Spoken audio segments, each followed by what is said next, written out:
Hi, everyone. I would like to invite our speakers. So, welcome to the panel number 3, Civilian Support for Defense, Lessons from the War Against Ukraine. And it is my pleasure and honor to introduce today's panel participants. And it is Christian Borys, who is the founder of Javelin. Hi.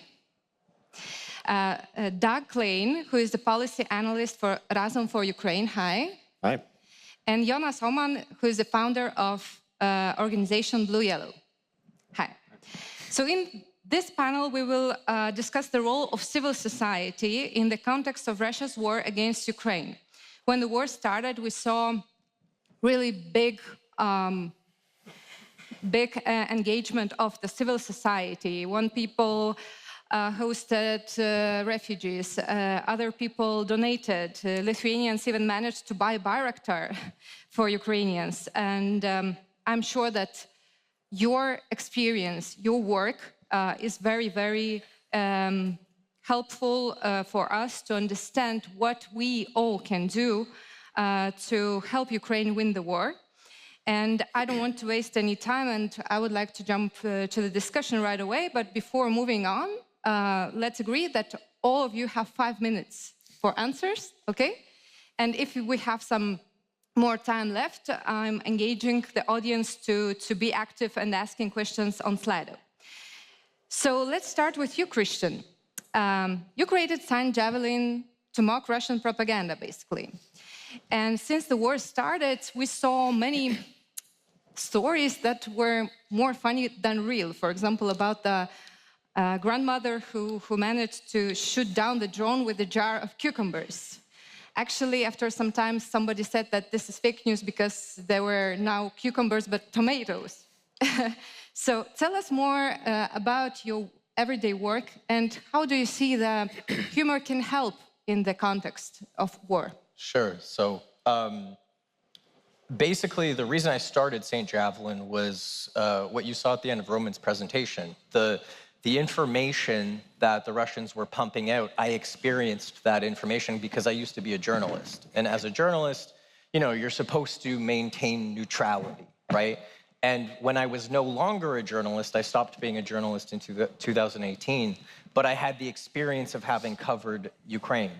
So when I saw what they were doing in the lead up to the full-scale invasion, I just took to my own social media and started to try to explain what I saw and cut through their bullshit, basically, with humor. So for me, I wasn't trying to make jokes. I was just making fun of how honestly dumb I thought that their posts were and their explanations of everything. So that really was the origin story of St. Javelin. And what we do on a daily basis has evolved from a simple sticker, which is what the original St. Javelin symbol was, to kind of like a hybrid information operation and brand. So we started to print all these T-shirts with our symbol and hats and stickers, and then people around the world started to ask us, can you make a symbol to represent my country, our country's contribution to Ukraine? So we started to do that. And then we started to make all of those things in Ukraine. So at this point, we make like 85% of what we're selling, we make it in Ukraine. So we're able to actually provide the maximum economic value of what we're doing to small manufacturers across Ukraine. And then the hybrid side of it is we have this information operation through social media where we reach just under 1 million people who follow St. Javelin across social media, across email, our website. And we reach literally tens of millions of people each month with tweets, messages that consistently go viral, explaining what's happening in Ukraine, sharing videos, sharing memes. Sometimes it's funny, sometimes it's very emotional messages, videos that go very, very viral. But we're able to still reach a huge audience around the world, just consistently sharing those messages. Well, I checked your online shop and you have T-shirts not only with that original sticker, but with borscht and so on. So you're spreading Ukrainian culture across the world. Why do you think this is important? It was important for me when people started to ask for all these different things from us. It was important to me to make sure that we weren't like just selling stuff that was made in China. You know, I wanted it to be as much of what we do as possible to come from Ukraine. So now we will be shipping, so we signed a contract with Nova Poshta, which is like the DHL of Ukraine. So they will be fulfilling our orders and shipping them around the world. All of the designs that we produce, all of the illustrators that we use, the artists that we use, they're all Ukrainian. So we wanted to do more than just represent like the war. We wanted to show Ukraine as a whole. So we did this thing called the Karpaty collection, which shows elements of Western Ukraine, the mountains, like the beauty of that, the rich history and culture. And then Borys soup collection, which was based on a joke about how Ukrainian troops were very soup-centric. So we've done a lot of stuff like that to just kind of like break out of this idea that we were just making shirts that had crazy weapon symbols. I would say that soups are very important. We recently had a big fight with Poland about whose the code Betrop soup is. Tag, you are the policy analyst for Razom for Ukraine, and your organization is a nonprofit that dedicates most of its resources to direct humanitarian and medical assistance in Ukraine. But you also created an advocacy team in Washington, and you was one of those people who, well, involved in the fight to pass that supplemental aid to Ukraine in Congress. Can you tell us a little bit more about your organization, about that advocacy team, and what was the, I would say, what was the hardest part in like fighting for that supplemental aid? Some good questions. So first, I'm always grateful to chat with people in Lithuania, to come to this region, because I never have to explain why it's in our interest to help Ukraine win and make sure that Russia loses. Unfortunately, in the United States, we constantly have to explain that, constantly have to make that case. Americans are very persuadable, and so it matters who tries to persuade them.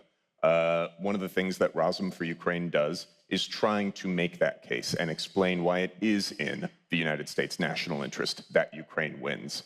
And so, like you said, most of what Razom does is direct humanitarian and medical assistance in Ukraine. Before the full-scale invasion, the charity brought in a couple $100,000 a year. After the full-scale invasion, it went to $88 million in 2022. And so things changed very quickly. 95% of what we do is still direct aid in Ukraine, but Razom also said, you know what, we need to make sure that not only are we delivering aid to Ukraine, but Ukraine gets the aid that it needs from its partners, especially the United States. And so it created an advocacy team, which I work on here there in Washington, D.C. And the advocacy team there does really some of the kind of classic advocacy that you might see for different policy issues in Washington. There are full-time lobbyists who work for Razom. I should say we are completely independent. We take no government money. We got a lot of great private donors, especially after the full-scale invasion, things like Netflix or the New York Jets football team. So we are completely independent. Lobbyists who are walking the halls of Congress,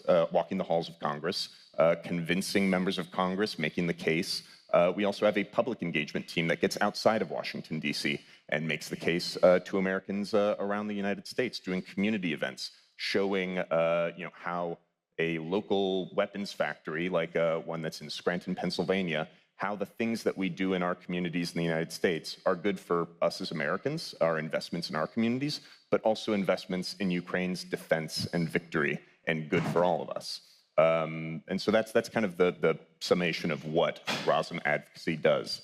You mentioned the campaign to pass the supplemental aid bill that happened in April. That was probably one of the most challenging periods, I think, that we saw in the United States for the first 18 months or so of the full-scale invasion. Support for Ukraine really was quite strong, and if Ukraine needed something in the United States, needed something from Congress, it was very difficult for the U.S. Congress to resist that, to stall it. That got more difficult over time. And this about 8-month fight for that $61 billion bill, that was one of the most difficult periods for trying to maintain support for Ukraine and trying to maintain bipartisan support for Ukraine. It's been a real challenge to make sure that Ukraine, which has long been something that actually united Republicans and Democrats in the United States, one of the few things that they could agree on, it's been a challenge to keep it that way. Because if it does become seen as a partisan, political issue, that may not be something that we can recover from. That may be a truly grave challenge for Ukraine. And so maintaining that support across the political spectrum is really key to us. Who was harder to talk to, decision makers or ordinary people? That's a good question. I think that there are always challenges depending on who you're trying to talk to. I think that most Americans get it. When you go to them and you explain what's happening, when you explain why it's in their interest to help Ukraine win, they get it. Because it is a common sense thing. Maybe as Americans, we're not used to a foreign policy issue that is black and white, where there is not nuance, but that's what we have here, and people understand that. Unfortunately, very, very often we have to explain very basic things to members of our Congress. I was putting together some information for an unnamed member of Congress from an unnamed state about the different factories that are in his state that are producing things to help Ukraine, and actually explaining why, if you're producing an armored vehicle, it's good for creating jobs in a certain state, but also it's saving lives in Ukraine. Jonas, Blue Yellow is a very well-known organization in Lithuania, and I would say that very trusted one. And I'm sure that for Lithuanians, you don't have to explain about your organization. No. But maybe you can tell for our foreign guests more about your organization. And one of my questions is it easier to engage people to donate for stuff that is going directly to the battlefield? How do you think? Yes to that, the last question. Well, in brief, Jonas Ohman, of Swedish origin, living in Lithuania since at least 15 years, and engaging, setting up this NGO, Blue Yellow, back in 2014, basically based on the fact I saw the green men in Crimea, and I served in Swedish army back in the days, and I see a Russian, I know I see a Russian, basically. So I understood back then that war is coming our way, first in Donbass, and I understood that Lithuania, and the Baltics, the next target for the Russian hybrid war, if you want to use that word. So with some support from the society, back then we started to ship non-lethal aid to the armed forces and to the units and entities fighting against Russia. We have many interesting features. One of them is that we are working with everybody. We work with the regular armed forces, special forces, security forces, intelligence, the tour defense forces, and also some other entities that are, shall we say, outside of the system. And we're also unique, quite unique from a Western perspective, that we provide clearly military aid. Including dual-use equipment and military-use equipment, which is, I can give you one example. When, just one example, when the GUR, the military intelligence of Ukraine, they retook one of the biggest factory in Vovchansk a couple of days ago, they used our anti-drone equipment for that. Another example, when the special forces of Ukraine entered Kursk in the night, just at the beginning of the invasion, they used our night vision. Or we take a considerable responsibility for the air defenses of Odessa. Over these 10 years now, we have been doing this for 10 years, we have developed a very, very wide-leaping and also deep trust-driven network in Ukraine and also some outside Ukraine, both inside the military establishment and also in the civil society. And we are a force to count with at this point. I cannot put it in any other words, They're very much engaged in the war. A few advantages we have that any support, including from the West, has not, is that we are fast as hell. Sometimes we can provide required support within hours upon request. We're also extremely accurate. You mentioned, working. I've been telling this to Western governments and militaries for many years now. Work with the units. Then you will have a totally different kind of effect. And I must say, I have a deep frustration inside me of the unwillingness or inability to actually listen to what we are telling Western allies, in this war, and that sometimes you have to do things a little differently in order to reach the effect you want. Of course, yes, we are very backed, especially by the Lithuanian society. We gather hundreds of thousands, almost 1 million a month at this point, fundraising for obviously very military purposes, because as just mentioned, in this region you don't have to explain. I think we are one of the clearest examples of that. I had a discussion with somebody. I can be a little kind of rough sometimes, and so what do you do? And I told them, well, I kill Russians. That's my profession at this point. So here we are. Yeah. Okay. Yeah, I really liked your thought that organizations as yours can be fast as hell, and we saw that at the beginning of the war in Lithuania, for example, when people started to self-organize themselves. They started to help Ukraine in different ways. And our bureaucracy just started to think how, what law to put and so on and so on. So if I'm an ordinary citizen and I'm wondering, what is my role? What can I do? I'm too small, Okay, I can donate some money and that's all. But in your opinion, what really people can do? I mean, civil society, not military people, but civil society. Maybe Doug, we can start with you this time. So, I mean, when we talk about a whole of society response to the war, Ukraine, one of the reasons why Ukraine has been able to resist is because the whole of society stood up. And in any democracy, the role of civil society is really crucial to the kind of total defense that we've been talking about today, to the kind of societal resilience that we've been talking about. Everybody has a role.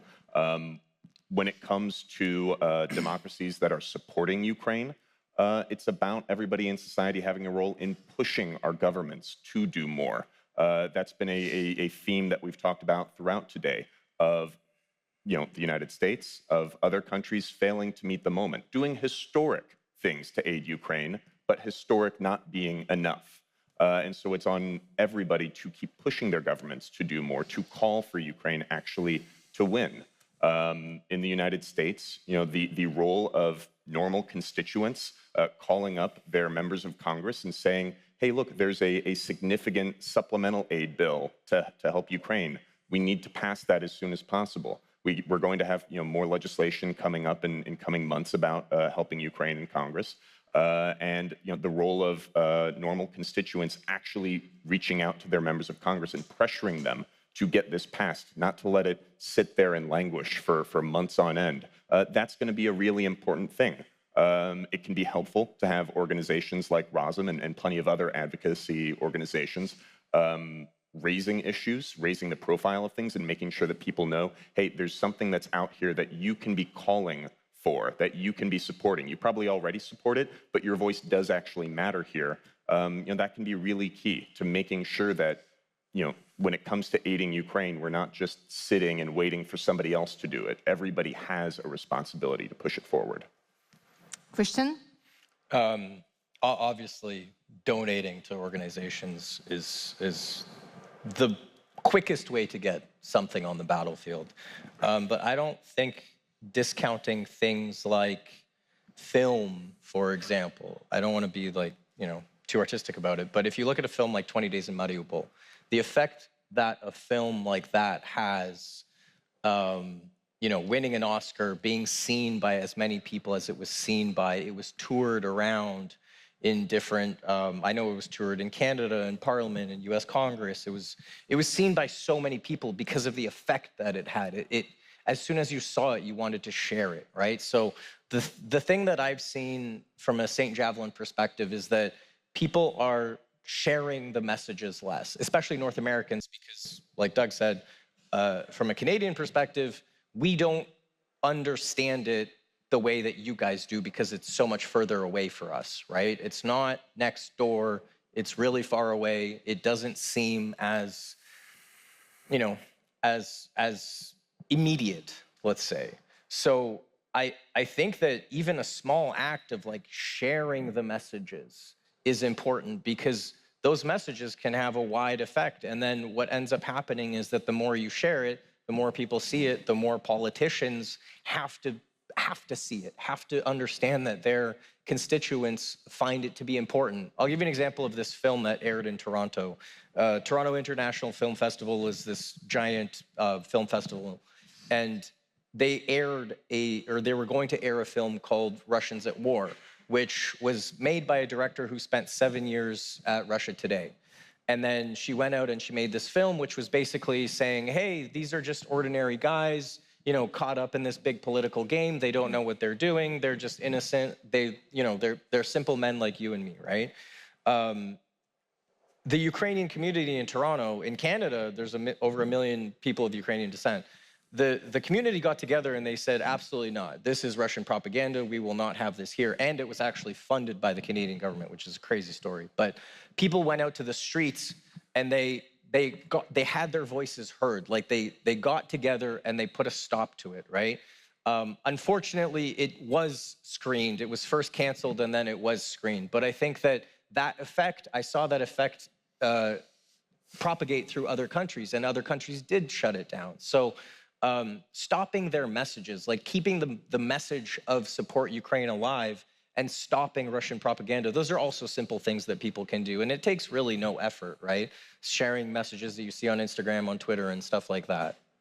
So from American and Canadian perspective, do you feel that in your societies, people don't know much about our region? And when you were telling that we should be like telling our stories, I just remembered when accident which happened for me in Washington. I went to the Victims of Communist Museum, and I overheard two Americans talking with each other, and they were like very surprised that one Czechoslovakian politician was, she fought Nazis, but eventually she was killed by communists. And they didn't understand why. They were like talking that how it comes. She was fighting with Nazis. Why communists killed her? So I told them about Ribbentrop-Molotov Pact, and they didn't know about it. So do you feel that you don't have that much, knowledge about our region, and that is helping Russian propaganda to put their storylines in your societies? Yeah, I think, I mean, from an American perspective, like in Canada, for sure. Both of my parents are born in Poland. My dad's Ukrainian. So my grandparents would always tell me the experience of living under communism. My mom experienced it. My dad experienced it. But from a regular Canadian or American, you grow up, you don't learn that much about what the reality was here. And from a World War II perspective, you don't learn about the occupations, you don't learn about what happened after, you don't learn about the executions, you don't see, a lot of people don't see it as evil as the Nazis, right? So I think that that's obviously a failure of education, and it's an important thing for people to continue to educate people on you know, how evil that period of time was and how much this part of the world suffered. Unfortunately, in places like New York and Brooklyn, you know, it's like communism is in vogue, right? People are wearing, you know, hammer and sickle T-shirts and stuff like that. But I think that from our part of the world, a lot of people just, they simply, they don't understand. Yeah, no, I completely agree. I mean, it's the positive thing, though, is that opinions can change. And even though, for many Americans, there isn't quite as much foreknowledge about Ukraine, about this region, that can and is changing. There are very significant diaspora populations. There are many Polish Americans, Lithuanian Americans, Ukrainian Americans, and everybody now has seen the bravery that Ukraine has exhibited. That now is, I think, what Ukraine is most known for amongst Americans. And Americans see that wherever they are in their communities are people that already have ties to this part of the world. There's a reason to be invested, and there's a reason to learn more and to be curious. Jonas, I would like to go back to my question about how civil society can do more. Okay, let's say somebody is donating for your organization. What can they do more? Well, we all have lots of aspects of our identities, and I don't. In Lithuania specifically, I don't have to tell. I mean, you go to the street, you go to the bars. They have a phone number. You can donate €5, for instance, and etc. So people here in this, they're using many aspects of their identities actually they get involved in this conflict. I like to speak about these countries. I like it, the vertical, the defense vertical. We have all these layers of society, the government, business, media, civil society. And in this case, when everybody have a similar interpretation of what's happening, and also a similar feeling of the threat that is coming, and also with this fairly social, well-knit social network, you do things together. And I think that is probably one of the uniquenesses of us, as organization, as Lithuania, that we are cooperating with everybody. We see all the verticals, as the enemy does. They use all their verticals, including the criminal ones. I mean, the sky's the limit. There are so many things you can do. There's so many. We have a huge, around us, people with all kinds of skills and abilities that help us out, including in the ministries, including people. We can get licenses, something for military equipment in 2 days. How did that happen? So I must say that we are gravely underestimating our effort. In case of the US, and of course, of Western Europe more generally, there is a different understanding of the role of civil society. I have learned, especially from Ukraine, where civil society is deeply involved in the war itself, even manufacturing and producing equipment, drones and whatnot for the war effort. And here, supporting this, and also over time, I say it again, I'm deeply pissed with you in terms of what you do. Listen to what we are telling you. We have to do this differently. The inability to actually adapt to the realities of the war, of the governments and the military structures, it's horrible.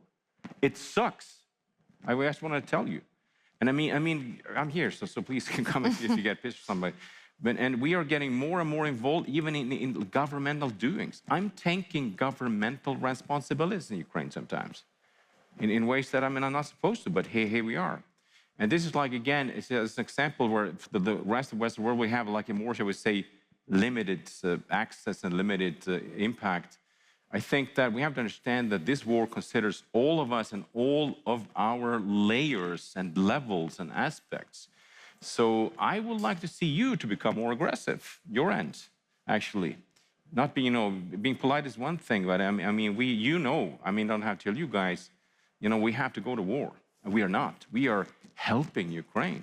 We have to fight together with them in many possible ways. We are not. I think that you should take Jonas into your advocacy team.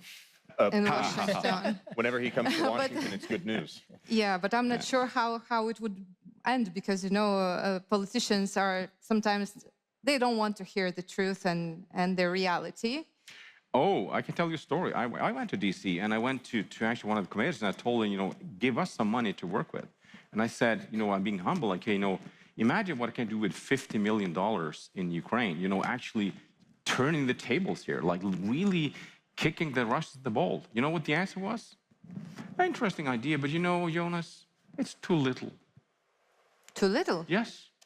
I mean, just a tiny, we know to think big. I say, less is more in this war. Okay. So I mean, it's a huge, we have really I'm coming there sometimes, and I'm really happy to join on our missions. But I mean, the more we do this, the more we get involved, and the more responsibilities we can see that we actually, because this is not going well, right? We have to change something, right? Oh, here we are. One way to go. As we have word lessons in the title of our discussion, I would like to ask you about the lessons that you learned from the more than 2.5 years of war, and maybe even not only lessons, but mistakes too, because we learn from mistakes. What would you do differently? And maybe you already started to do something differently. Christian, maybe we will start with you. I mean, to your point, I think one of the lessons that I think we learned is that time is finite. So time goes by very quickly. And when you're making plans, thinking on it's important to think on a long-term scale as well, but when you're thinking too long-term, or you think you have too much time, that time can evaporate like that. And then the things that you wanted to achieve, they're no longer possible, especially with attention. So if you look at I understand that you guys here in this part of the world, it's different. But in North America, the amount of attention that the war in Ukraine and what the Russians are doing to all of you here, the amount of attention that is receiving now is severely declined from what it was before.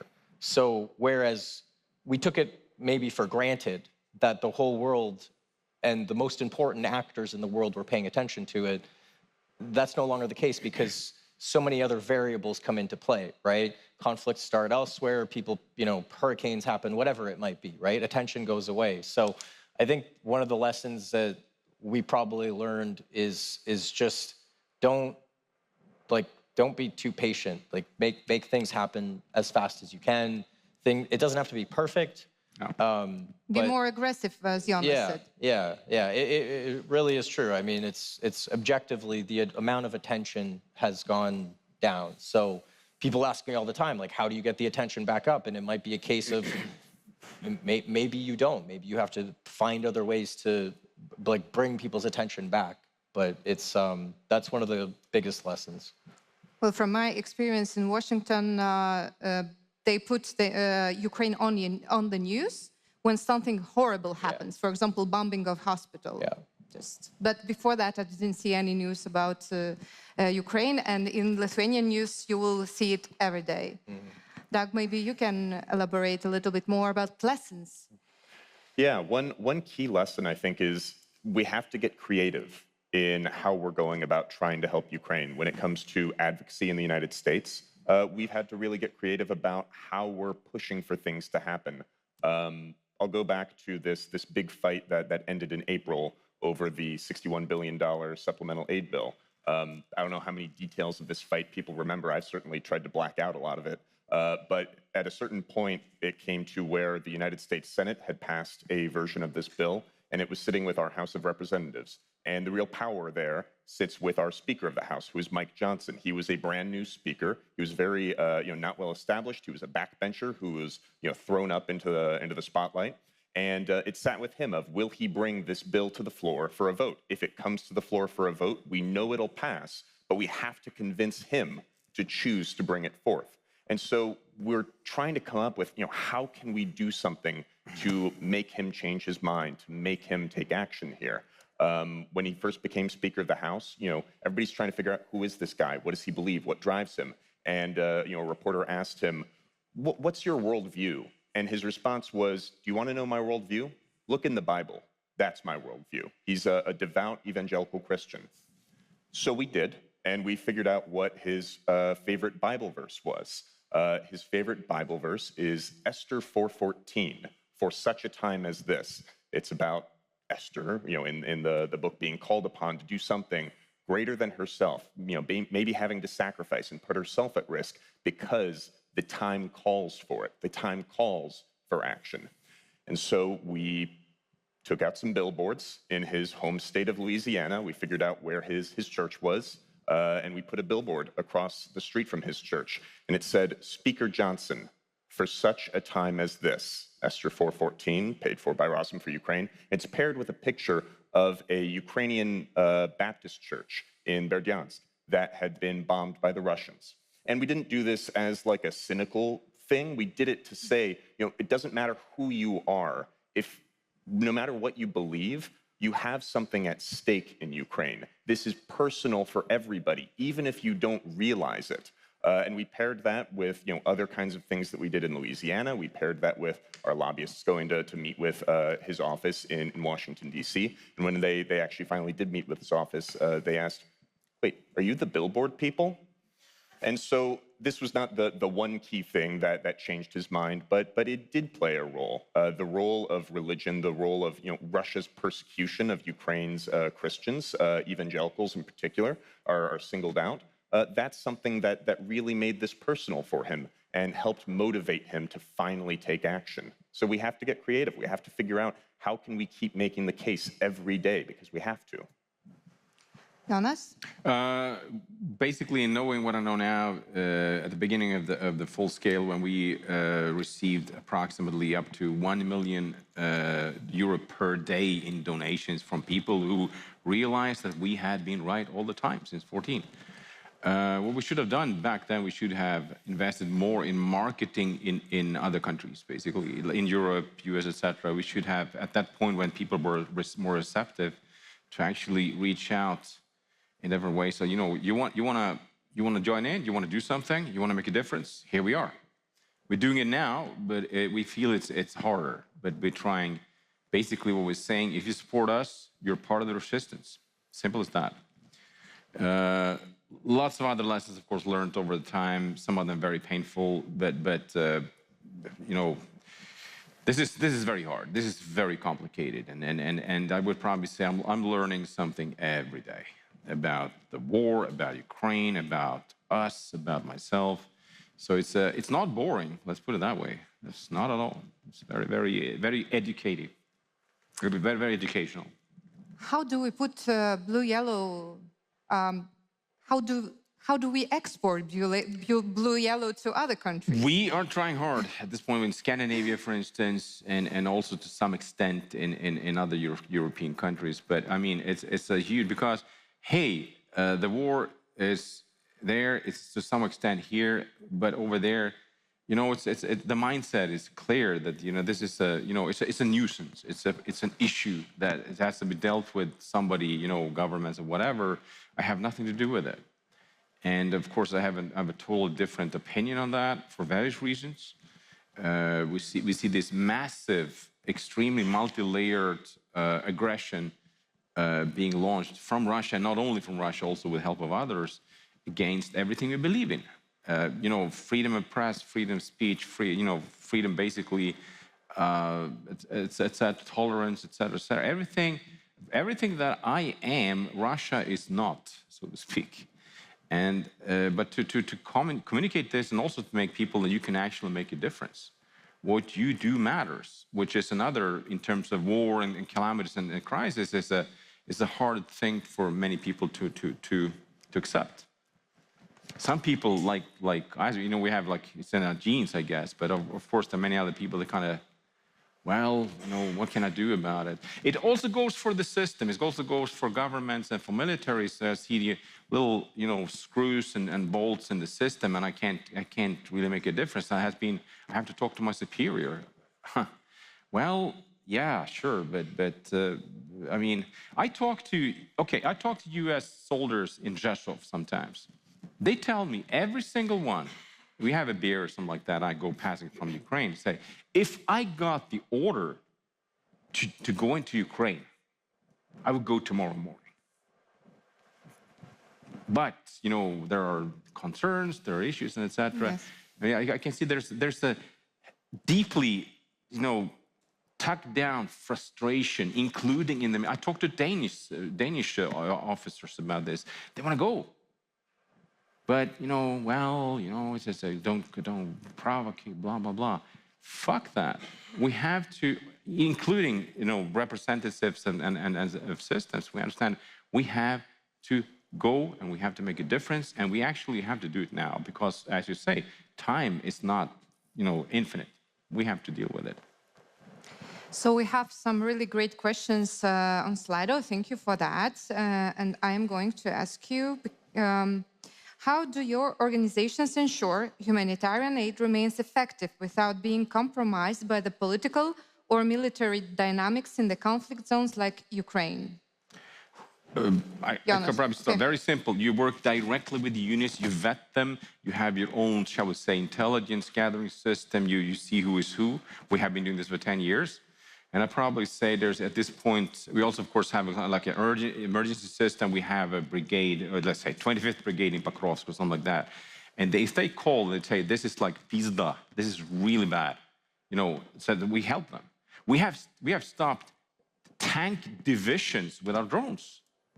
Stop them halting, just like that, because this is up and running. So I probably say we have a pretty good idea what we're doing on that. So I have no. But of course, it takes time and diligence and being clever, etc. But it's up and running. Christian Doc? For us, it's just like know the partners that you're working with. So we don't. So I'll give you an example. When the full-scale invasion started, we quickly donated, like within a month, it was like $1 million that we donated from our sales, which was crazy because we went from zero, right? And in that first year, I also was trying to like source things and like made mistakes buying jackets, got fucked by suppliers and stuff like that. And then I just very quickly realized just work with people who know what they're doing and give the money to them and understand where that, like, trace it, right? So we work with an organization called Ukrainian World Congress, which also has an office in Toronto. They've been doing this since, well, I mean, they've been around since like the 1970s. I know them extremely well. I've been with them in Ukraine many times. I see the effects of what we provide them, right? They buy Spartans, they like, if somebody needs first aid kits, it's within hours that a unit can get first aid kits. We just developed relationships very quickly, and basically to other organizations, we have a big following. People would always ask us, can you support our fundraiser? Can you, whatever, can you collaborate on this? And we just trusted who we knew specifically and went in that direction and kind of blocked out the noise. To build on that, I really like the point of trust people in Ukraine who already know what they're doing. Razom, after the full-scale invasion, we got a huge influx of donations, partly because this was a visible organization in the United States that people saw as trustworthy and knew it would go to good use, and we have put it to good use. We've built and delivered over 100,000 IFACs, individual first aid kits, but also with this big influx of money, we realized, look, there are great Ukrainian organizations, NGOs, experts already on the ground who already know what to do. They just need the resources to do it. And so we do these micro grants of helping support Ukrainian organizations that know what to do. They just need the resources. That's one of the things that really has been part of the success story for Ukraine is this is a society full of people that are already taking action, who are already doing things and have this expertise. They just need the tools to get the job done. One more question from Slido. When governments and industry stalls with delivery of strategic assets, shall NGOs and civil society send dual-use and military-use items like thermal NVGs? We are already doing it. It happens we just delivered 300 sets just today in Kyiv to various units, 80 sets of high-end NVGs to the Special Forces of Ukraine, for instance. So it's happening already. And it's one thing that it's really hard that the established world, so to speak, doesn't understand about this war. It's a startup war, meaning a startup in the terms that, many of these things, they didn't exist or don't even now exist. Actually, you have to figure it out now. What happens is when people like well-educated, super clever and smart Ukrainians, with some help from maybe from somebody else, they come up with solutions. They are, you know, and it works. I mean, I've seen some of the stuff we're doing, say, with the Odessa air defense. It's just, wow! We have items that actually going to take down Russian assets for 400 euros a piece. Huh? Stuff like that. So definitely. I mean, and the problem is, it's also, man, when the system hesitates, and it is hesitating until there's others, people, and structures and whatever step in, here we are. We're already doing it. So can we say that everybody, each of us, can use our professional skills Definitely to help our countries?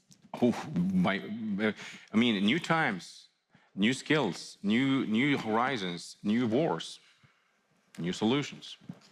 I believe this is a question for Christian. In which countries has the Russian disinformation outside Russia had most impact? In which countries has it had the most impact? Outside Russia, because obviously... Yeah. That's a really difficult question because, I mean, I think that I agree that overall, amongst people, amongst regular civilians, there's steadfast support for Ukraine in North America. I think that in parts of Europe, you know,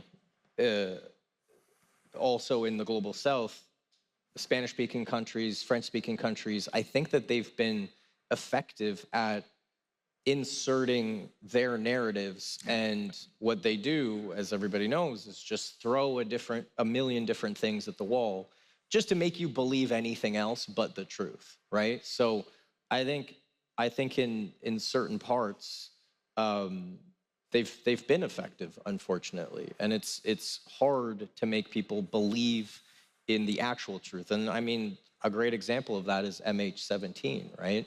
They put out so many different theories of what happened because they didn't care which theory was true as long as you didn't believe the one that was actually true. So, yeah. Okay, and the last question from Slido. Supporting Ukraine with military and other aid, what is the most difficult part of this activity? Maybe we'll start with Doug. Sorry, can you rephrase the question? What is the most difficult part in supporting Ukraine with military aid or other aid?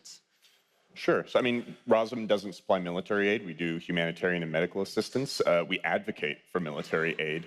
I mean, I think one of the most difficult things is trying to communicate the urgency that we have to act with. And I think that goes back to the topic of this discussion, you know, civil society support for Ukraine. This is a threat to all of us that demands a whole of society response. It demands that everybody feel this urgency.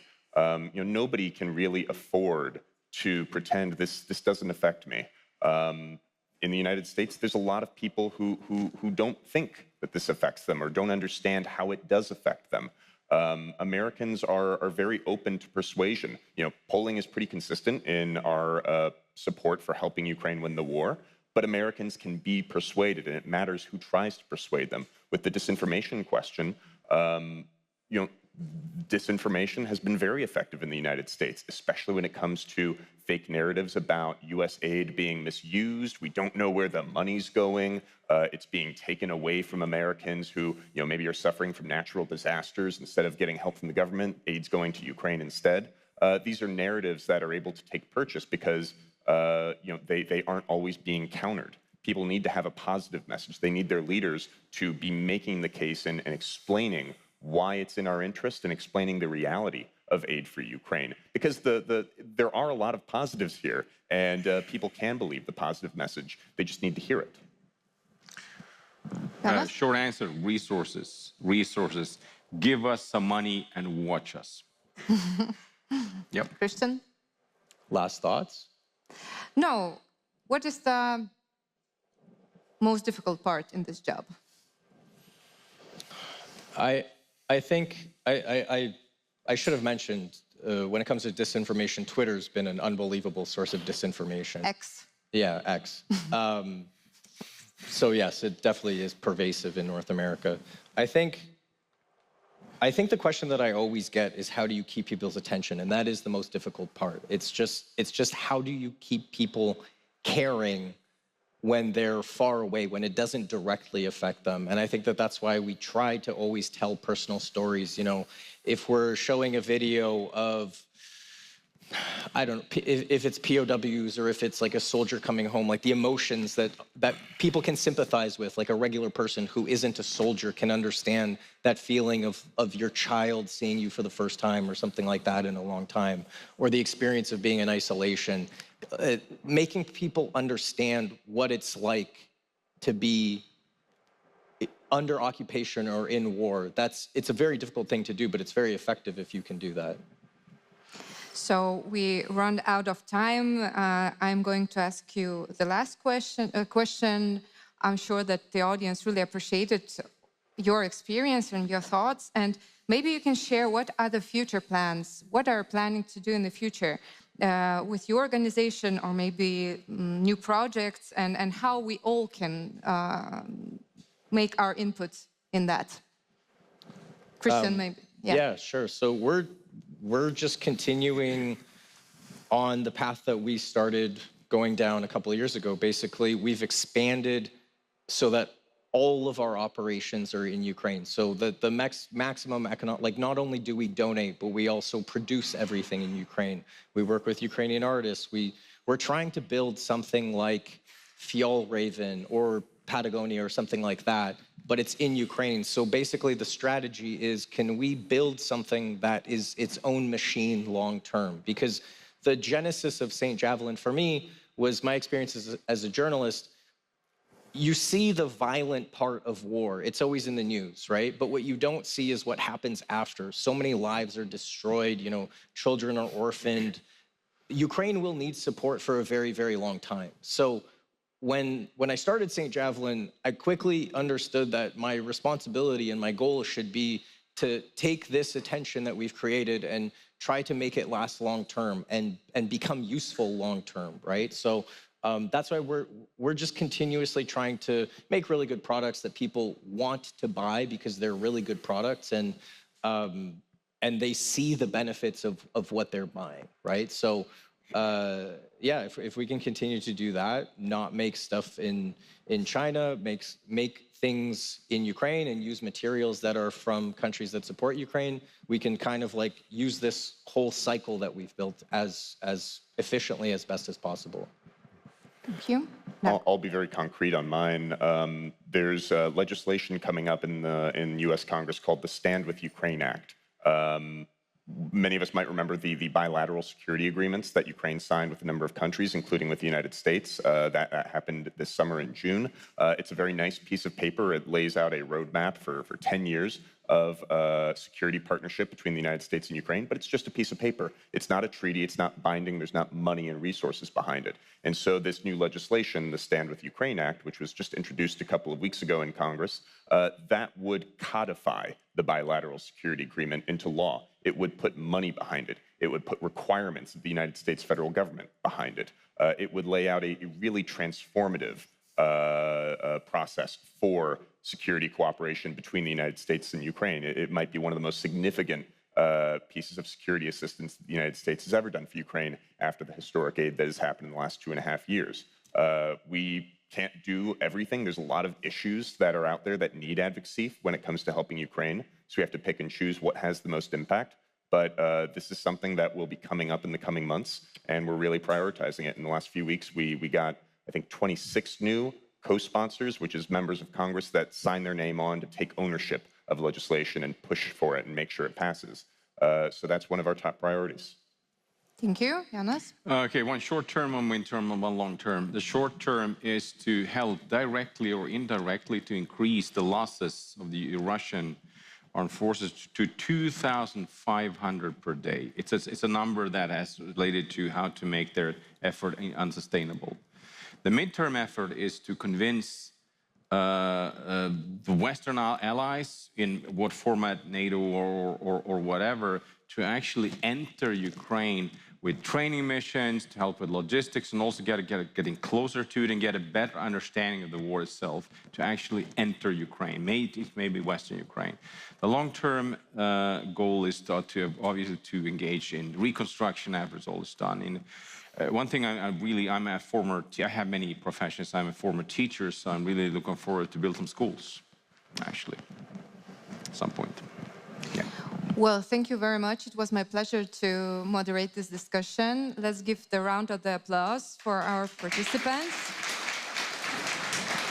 I think that this discussion was very inspiring, and I encourage all of you to do something more. And Slava Ukraini! Slava. Thank you. Yeah.